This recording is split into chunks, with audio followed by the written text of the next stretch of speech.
Hello, everyone. Welcome back to the Asian Football Show. I'm once again joined by my good friend Arya. And in today's episode, we're going to be discussing the group stages of the FIFA Women's World Cup, which has almost come to an end. Then the draw for the FIFA World Cup qualifiers 2026, both the first and second round. And finally, we'll be ending it off with the Arab Club Championships, which has been taking place in Saudi Arabia. So yeah, how are you, Arya? I'm good, bro. I'm back from a 2 week long Japan trip. I'm heading back to Paris in a few days, so a lot of traveling. I'm running on five Yeah. hours sleep today. Yeah. What about you? Yeah, right, yeah, same with me. A lot of traveling this summer. Traveling again tomorrow, but we got to do what we got to do.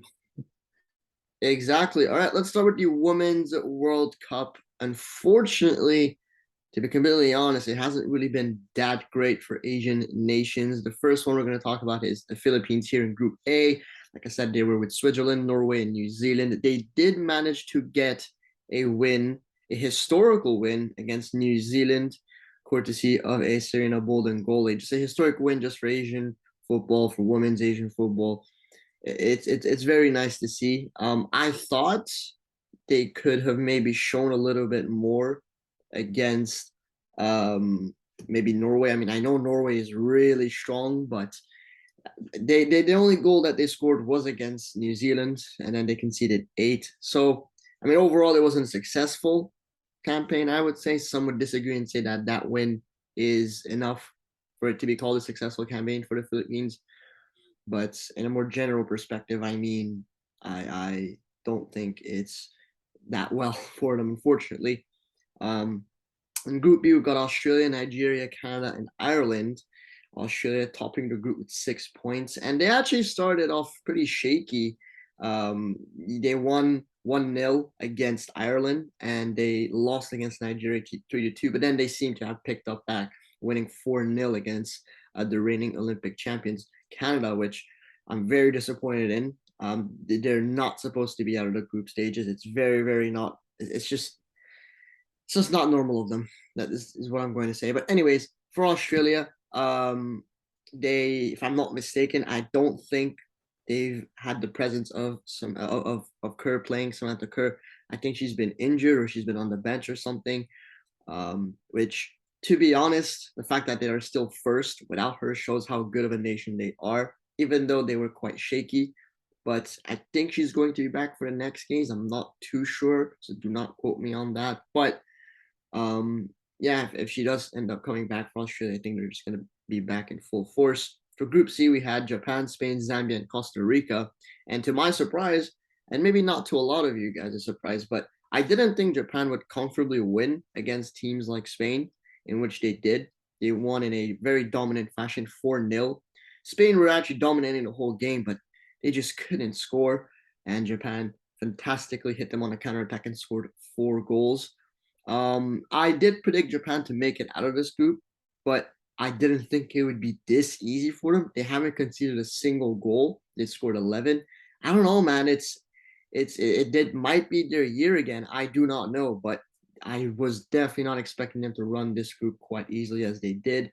Definitely by far the most, or I should say not the most, but the best performing team in all of Asia in this Women's World Cup.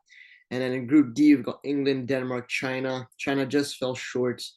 Um, or actually, not fell short. They weren't that great, but they ended up finishing third and winning one game against Haiti 1-0, losing 6-1 against England and losing 1-0 against Denmark. So not ideal. I thought they would be a little bit better than that, but they were not.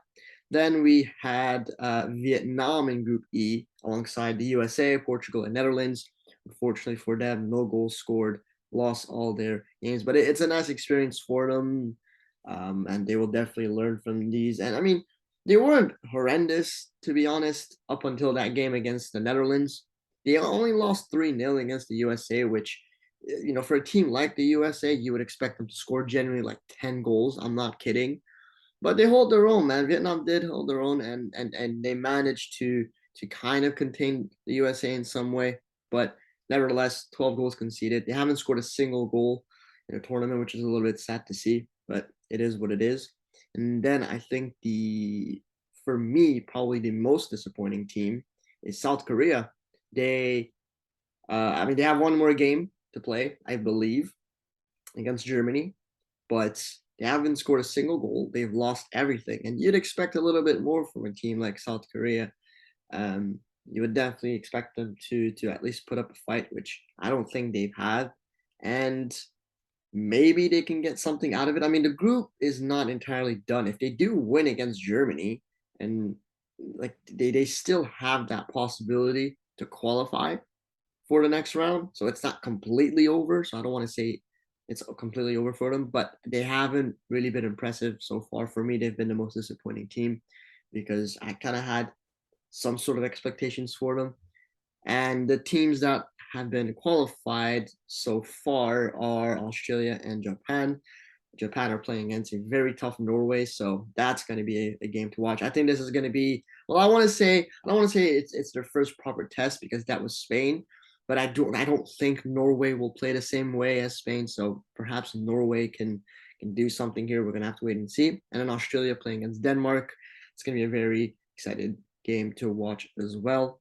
And yeah, that's pretty much it for the Women's World Cup. As for now, there's nothing really else to add. Yeah, and yeah, adding on to that, I'm not sure. I don't really have the most knowledge on women's football. So thanks, Arya, for all of that. But I will say from what I know and from the general knowledge that I have, for the Philippines, same with Philippines and Vietnam. I think it's just good that they qualified, that they've gotten this experience, and even better for Philippines that they managed to win that game versus the co-host. So even though people might say that for the Philippines it was an unsuccessful tournament, I would say it was very successful.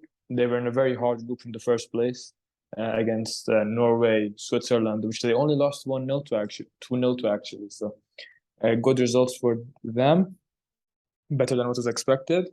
And also, yeah, Japan, you said that they cruised their group. They didn't concede a single goal through all three of their games. Their group looked very similar to the group at the Men's World Cup. The both of them had Spain and Costa Rica as well, and they actually finished in the exact same positions. So yeah, good for them. I think they're one of the favorites to go very far in the tournament. And then finally, I'd like to mention South Korea. Like you said, very disappointing from them. They lost to Morocco, um, which they should be winning that game. I don't know how strong Morocco are at women's football, but from what I know, they should be winning that game. And you said that they could qualify still. Mathematically, they could qualify, but yeah, I don't see it happening. Yeah, but listen, we've seen stranger things in football. Anything can happen, but this Yeah. is Morocco's, I believe it's their first ever Women's World Cup. I think they're 72nd or 73rd, something like that. Very far in the ranking. So yeah, South Korea should be winning, but they didn't. So I want to go back to your Philippines point. I guess I should have mentioned my point of view is I think it is a successful campaign for them, but in general terms, as in a team that is in a World Cup in a general campaign, it cannot really be called a successful campaign if you know what I mean. But yeah, that win against New Zealand, I saw that game live and I was very impressed. Although I believe New Zealand scored a few goals, they were deemed offside or something like that. I think it was one goal that was deemed They off. got the win at the end, so And they that's what got the win matters. at the end. Exactly. And Philippines' first win in World Cup history. that's something that they can be proud of. Amazing stuff. Yep. Okay, now yeah, moving on to the FIFA World Cup 2026 draw. The qualifiers for AFC have for both the first and second round were held on 27th of July. In the first round, which consists of the 20 lowest ranked teams. Um, so I'll go through the pairings right now. They will be held across two legs, home and away, on the 12th and 17th of October. The first game, we have Afghanistan taking on Mongolia, then Maldives versus Bangladesh, Singapore against Guam, Yemen versus Sri Lanka, and Sri Lanka they might not play that game even if if they don't manage to lift their FIFA ban by then Yemen will advance to the second round immediately. Myanmar against Macau, Cambodia versus Pakistan, Chinese Taipei versus East Timor, Indonesia versus Brunei, Hong Kong versus Bhutan, and Nepal versus Laos. So yeah, people might say, "Oh, these games they're not too exciting. They're just these small minnows who probably have no hope of making the World Cup." But to be honest, I like these games, and not only me. It's of course those who are from these countries as well. I'm sure it's massive for them, and especially now that the World Cup has been extended to 48 teams. Maybe one of these teams have a chance of making at least the final round of the qualifiers, because now, as we know, there's 18 teams instead of 12. So yeah, I'm actually looking forward to these games. Some exciting games here. Like for example, Cambodia versus Pakistan. I personally like Cambodia. You might as well. Arya, we all know why. Maldives versus Bangladesh, a good South Asian derby. We saw that game in the SAF Championships a while ago, I believe. And then, yeah, do you want to add anything to that, Arya? For this whole preliminary round, yeah, man, this is where it all starts for some of these nations, right? And some of them, maybe one or two of them, might make it really far. You never know, like you've just mentioned. But this is where it all starts. Something to keep an eye on if you're an Asian football fan. Obviously, you don't have to watch all these games, but it's a thing where if in a few years' time, when it's going to be time very close to the World Cup, and you ask yourselves, where the hell did this country even come from? Well, you can look at this first round here. But if there's a game that I'm particularly interested in, yeah, Cambodia against Pakistan looks like a nice one. Um, I would like to see Hong Kong versus Bhutan, but I think it's just only because that depends on whether team will play against Iran because we're both Iranian. Yeah. It's the only game that I'm looking forward to as well. But I mean, if you guys are from, let's say, Japan, you would be looking forward to the fifth one, which is, I believe, Myanmar. Myanmar, Macau. Or if you're Korean, you're looking at the third one, Singapore versus Guam. So I mean, I guess that's like sort of games that you guys will be looking up for. Um, if your country is in the second round of the qualifiers, which is what we're going to move on to right now. I'm going to go with it. On Group A, we've got Qatar, India, Kuwait, and the winner of the first game of the first round, which is Afghanistan and Mongolia. In Group B, we've got Japan, Syria, North Korea. Yes, they are back against, like I mentioned, Myanmar and Macau. Group C, Korea, China, Thailand, and like I also just mentioned, Singapore and Guam. Then we've got Group D in Oman, Kyrgyzstan, Malaysia, and the seventh game, which I believe I think it's Chinese Taipei versus East Timor, if I'm not mistaken, Erfan. And then Group E, we've got the freaking Yeah, that's correct. The freaking repeat of the CAF Nations Cup: Iran, Uzbekistan, Turkmenistan, and Hong Kong. Hong Kong or Bhutan. I'm so like, it's just such a boring group, man. Why are we playing Uzbekistan? Yeah, man. We got both of these teams at the 2018 World Cup qualifiers draw. So again, it's a repeat. I wanted to play some maybe Southeastern Asian teams. We haven't played them in a long time. We I don't know, haven't like played give again. us, I don't know, man. Give us Vietnam or the Philippines, or bro, give us North Korea, man. Why not? People are gonna have a laugh out of that. Iran versus North Korea. Imagine that. It would make the headlines everywhere. Group F, Iraq, Vietnam, Philippines, and this is the eighth team. So that would be Nepal and Laos, I believe. Or yeah, no, Yeah, two playoff winners for that game. no, sorry, it's Indonesia versus Brunei. Sorry, not Oh, for Group F. Yeah. Group F. Then Group G, we've got Saudi Arabia, Jordan, Tajikistan, and 2, 3, 4, 5, 6, Cambodia versus Pakistan. Group H, we've got the Emirates, we've got Bahrain, and then we've got two teams here. We got Yep. the fourth game, which would be Yemen, Sri Lanka. Sri Lanka, and then the last one, which would be Nepal versus Laos. In Group I, Australia, Palestine, Lebanon, and Maldives versus Bangladesh.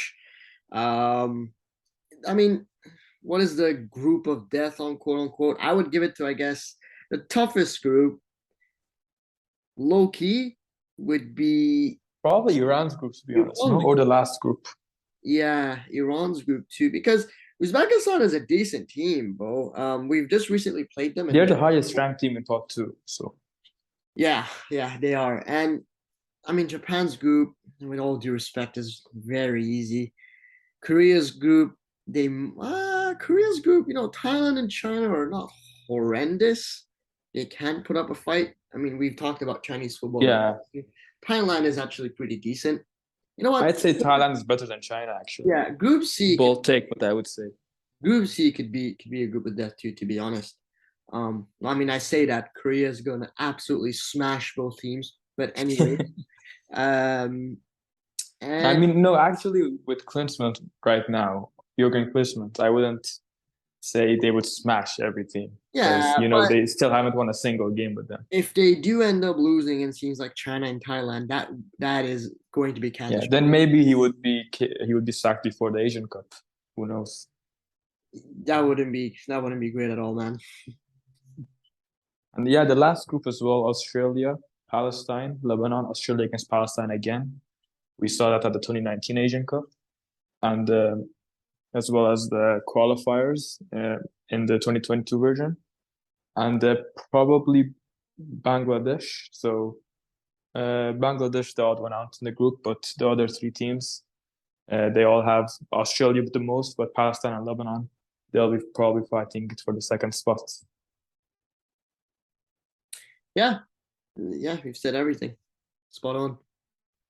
Yeah, now I think that's it for the World Cup qualifiers. Remember, the top two nations from each group will qualify for the final round or the third round, so it will be 18 teams, and then from there it will be three groups of six, and the top two from each will qualify for the World Cup, and the third and fourth place teams will qualify for the playoffs. Moving on to the Arab Club Championships, which has been sort of revived, which with a much higher, with more teams, with a proper qualification system and more revenue for the teams as well.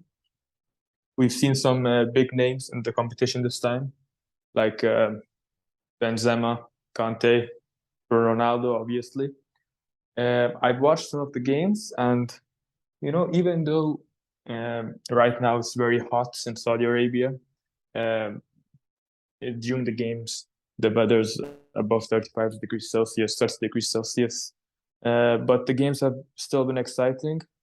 I watched the Al Hilal versus not Al Hilal, I'm sorry, Al Nasser versus Al Shabab game. And even though it ended 0-0, it was very good game. Ronaldo scored a really good goal, but it was disallowed. And then Benzema has been doing really well with Al Ittihad. They've qualified to the knockouts. And I'll go through the groups right now. So in Group A, Al Ittihad and Al Shorta.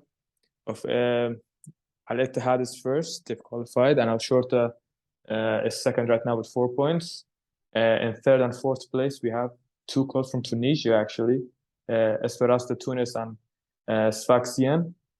They're probably out, although in the last game, if Al Shorta lose and ES Tunis win, then ES Tunis will qualify for the next round.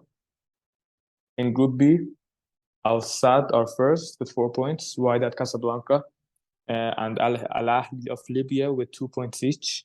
Al Hilal with only 1 point after two games, which is shocking. And then in Group C, Al Nasr and Al Shabab of Saudi are first and second with 4 points each. Zamalek of Egypt and Union Monasterini of Tunisia and fourth. Group D, the final group, Raja Casablanca and Al Wahda both won their first two games, so they're both through to the knockouts. And Al Kuwaita and Belouizdad of Algeria are eliminated. And the knockout stage, Um, the knockout stages will start on in 4 days on the 5th of July, on the 5th of August, and the final will be on the 12th. So yeah, exciting tournament, and I'm happy with how it's going.